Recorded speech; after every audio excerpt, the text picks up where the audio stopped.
Hello everyone, this is horror author James Hershey Jr. from the Staring Into the Abyss radio show. And in this video, I have a very interesting article for you guys. It comes from Ripley's Believe It or Not. The title of this article is Vampire Attack Sucks Life Out of the Cold War.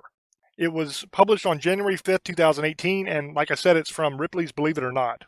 The Philippines was a valuable U.S. ally during the Cold War, but communist rebels were an ongoing problem until the CIA faked vampire attacks to deter them. Rebels with a cause. Marginalized after the end of World War II, members of the Filipino People's Army became increasingly marginalized when the war ended, despite fighting for years against Japanese occupation.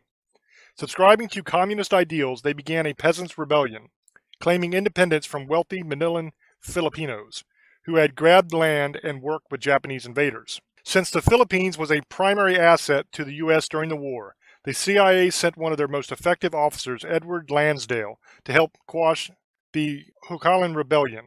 And this is a picture right here of Edward Lansdale. Lansdale was an expert in psychological warfare and believed that the best psychological warfare methods must be based on the socio-cultural beliefs of the chosen target. War sucks.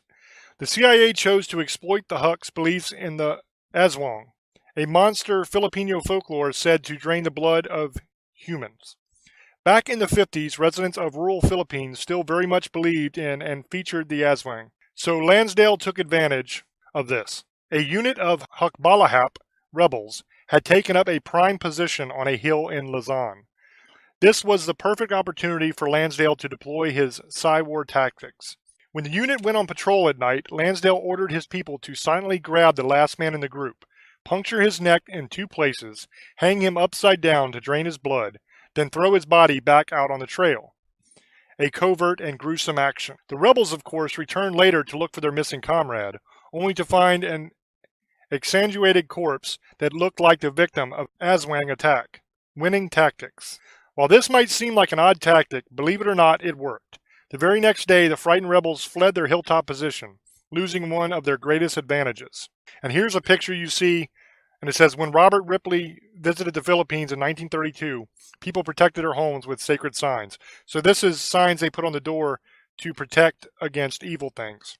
Although it only took one fake vampire attack to scare the Huks away from that location, it wasn't the end of things. Lansdale deployed more Psy-war techniques, such as painting menacing all-seeing eyes on homes and villages where he suspected Hukbalahap rebels were hiding in the night, and broadcasting messages from low-flying planes to make the rebels believe spies were in their midst. In May 1954, the Hukbalahap surrendered and the rebellion was over, and Edward Lansdale is largely credited with putting an end to it.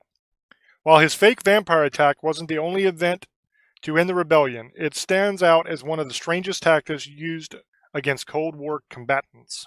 And that is the end of the article. This, I thought, was such an interesting article and such a cool little story. Not that it contains an actual vampire or real paranormal activity, but this guy used the fear that the local people had of the vampires to freak them out and make them run away, basically, and win this little battle in the Cold War. To me, it's very cool. So I hope you guys enjoyed that story, and let me know what you think down in the comments.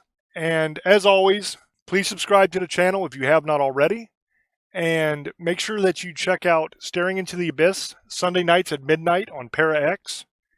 And until I speak to you guys again, love many, trust few, and do harm to none. I love you. Bye-bye.